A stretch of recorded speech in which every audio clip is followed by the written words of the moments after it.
नमस्कार। आज बात करते हैं एक बहुत ही मुश्किल कानूनी और कह सकते हैं नैतिक दुविधा की।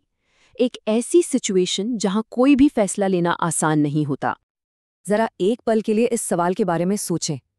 ये कोई हवाई सवाल नहीं है, बल्कि एक बहुत ही सीरियस सिचुएशन है जिसे हमारे कानून को सीधे सीधे एड्रेस करना पड़ता है।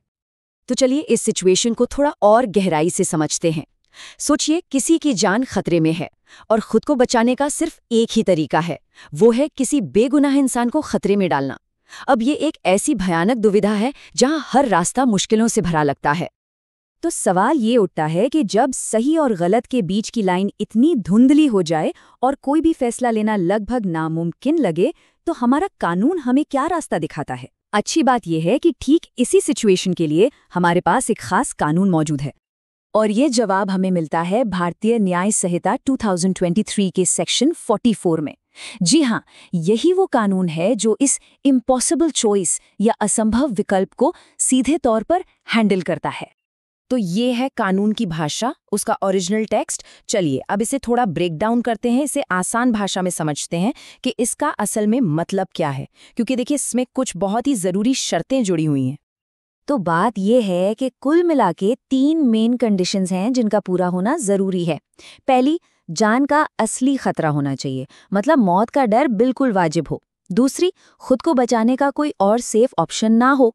और तीसरी, सिर्फ और सिर्फ तभी कानून ये इजाज़त देता है कि किसी बेगुनाह को नुकसान पहुंचाने का रिस्क लिया जा सकता है। अच्छा, तो ये तो हो गई थ्योरी। अब देखते हैं कि ये प्रिंसिपल असल में काम कैसे करता है।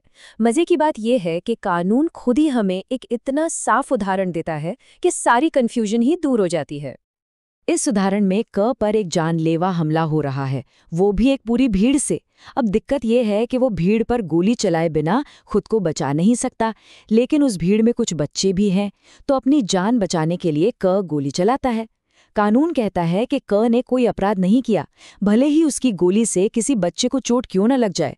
देखिए, ये उदाहरण सेक्शन 44 की सारी शर्तों को सीधे सीधे पूरा करता है। तो इससे एक बात तो बिल्कुल साफ हो जाती है। जब सिचुएशन ऐसी हो कि एक तरफ किसी की जान जानी पक्की है और दूसरी तरफ किसी बेगुनाह को नुकसान पहुंचने का सिर्फ खतरा है, तो कानून बचाने वाले की जिंदगी के अधिकार को, यानी राइट टू लाइफ को, प्राथमिकता देता है।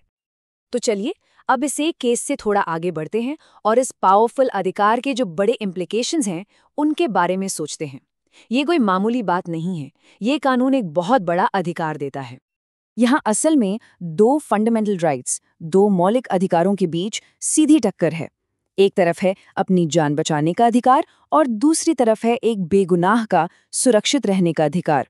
और सेक्शन 44 इस टकराव में एक बहुत ही क्लियर फैसला सुनाता है। और यहाँ जो सबसे ज़रूरी बात याद रखने वाली है वो ये है कि ये अधिकार सिर्फ और सिर्फ लास्ट रिजॉर्ट है, मतलब ये तभी इस्तेमाल हो सकता है जब बचने का कोई और रास्ता बचा ही ना हो। ये लापरवाही या अंधाधुंध हिंसा करने का कोई लाइसेंस नहीं है, ये सिर्फ सबसे मुश्किल, सबसे एक्सट्रीम हालात के लिए है। तो आखिर में ये कानून हमें एक बहुत गहरे सवाल के साथ छोड़ जाता है। यह हमें सोचने पर मजबूर करता है कि अपनी जान बचाने का अधिकार कहाँ खत्म होता है और दूसरों की हिफाजत करने की जिम्मेदारी कहाँ से शुरू होती है, खासकर तब जब हालात सबसे ज्यादा नाजुक और मुश्किल हों।